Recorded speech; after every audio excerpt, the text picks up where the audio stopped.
to play the shitty games that suck ass. He'd rather have a buffalo take a diarrhea dump in his ear. He'd rather eat the rotten asshole of a roadkill skunk and down it with beer. He's the angriest gamer you've ever heard.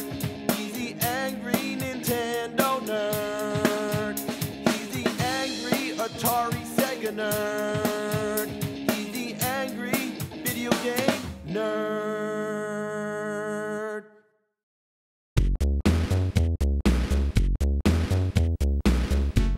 Michael Jackson's Moonwalker. Right off the bat, you want to laugh. I know you do. But think back to the 80s when everybody was into Michael Jackson. Sure, now he's a subject of joke and ridicule, but you gotta remember, I think Dave Chappelle said it best, he made Thriller.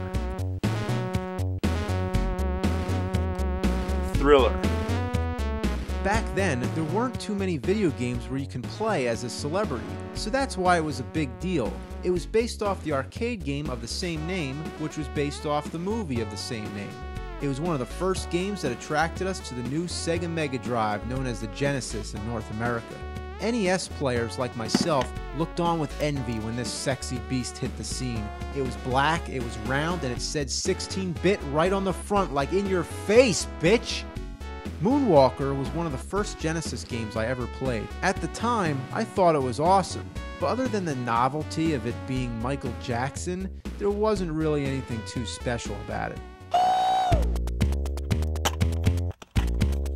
The only question is, are you bad? Are you bad? Let's find out. Who's bad? As it begins, Michael flips a coin in the jukebox and Smooth Criminal starts up.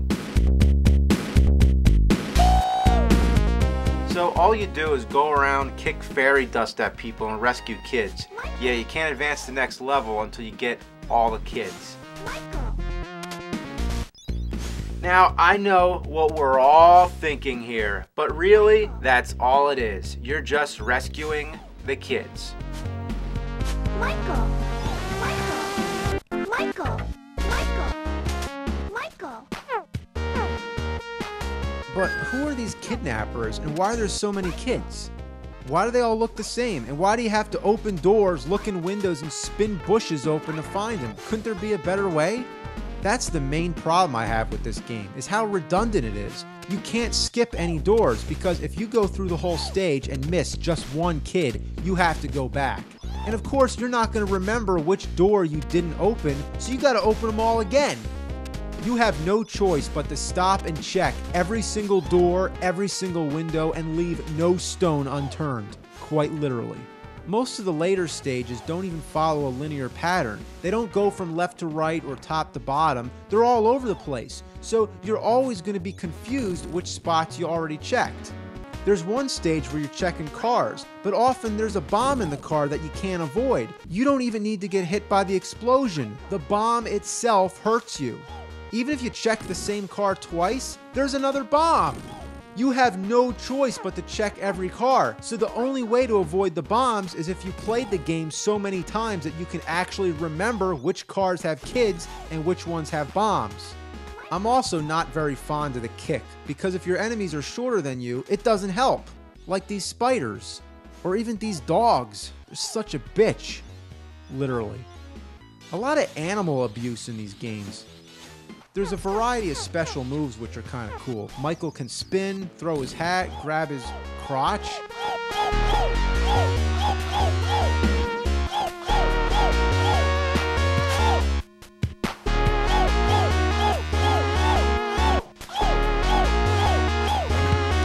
Why? Why would they put that in a game? How could they put that in a game? It just seems by tapping buttons, you figure out all kinds of different moves that don't have any purpose. Like if you push up, what does that do? And if you hold the attack button and D-pad in the correct way, then you can actually moonwalk. But again, it has no purpose, and it usually results in taking a hit. The special moves drain your energy, and I mean a lot of it. You can make everybody dance, which takes out everyone on the screen, but what's the point of doing that if it drains half your energy? Still, it's worth it just for the amusement factor, and even the dogs dance.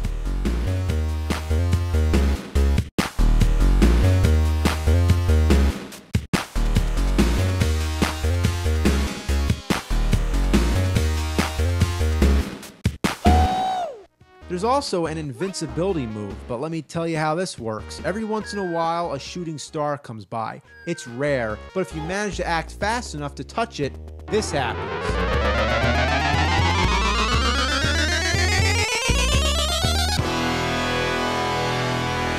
Oh man, he just changed from Michael Jackson to Mecha Jackson, the king of Robopop. It's enough that you're invincible for a brief moment, but you can fly, you can shoot lasers, and you can scatter bombs all over. This is one of the most awesome things I've ever seen. Only problem, you can't rescue kids. I guess they don't respond too well to giant laser shooting robots. The navigation is a pain in the ass. In the cavern, you have to figure out that you can break the walls. If you didn't know that, you're kind of screwed. Every stage seems to have its own rules, but it's never self-explanatory.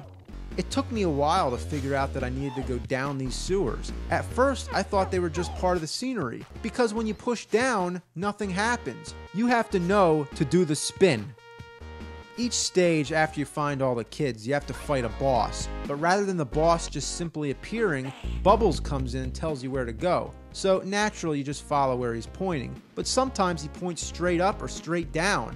And you can't go that way, so you're never sure exactly where you're supposed to go. Finally, when you get to the spot, the boss appears, runs away, and then a bunch of bad guys come out you gotta fight. It's just like a little endurance round. But why can't this happen right after you find the last kid? Why does Bubbles have to lead you around? While this is happening, there's no enemies to fight. There's nothing.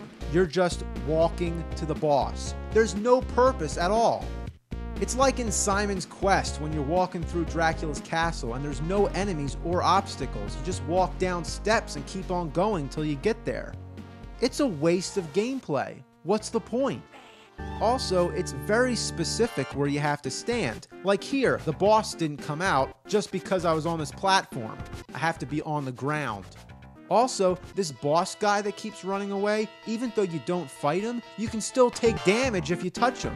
Here, I'm just walking around, looking for the boss, looking for the boss. Oh, here he is. I didn't expect that. Hey, I can't jump over him. What, I'm stuck?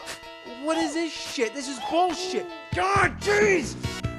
And when you die during the boss part, you don't start right where you left off. You have to start with Bubbles again.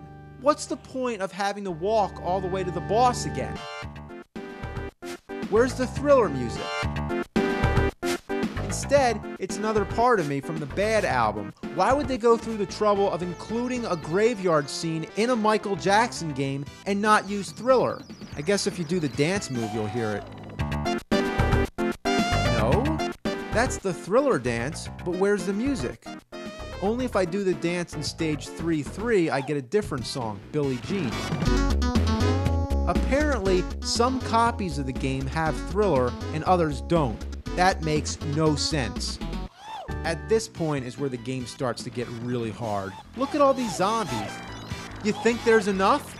And that's really fair considering I can only attack one side at a time. The dance doesn't help because even if you wipe out every zombie on the screen, there's still like 10 times more on the way. So draining half your energy isn't worth it. Holy shit, there's so many zombies. So many zombies. Oh my god, there's like, stop. Oh, holy god, there's so many. Oh my god. Oh!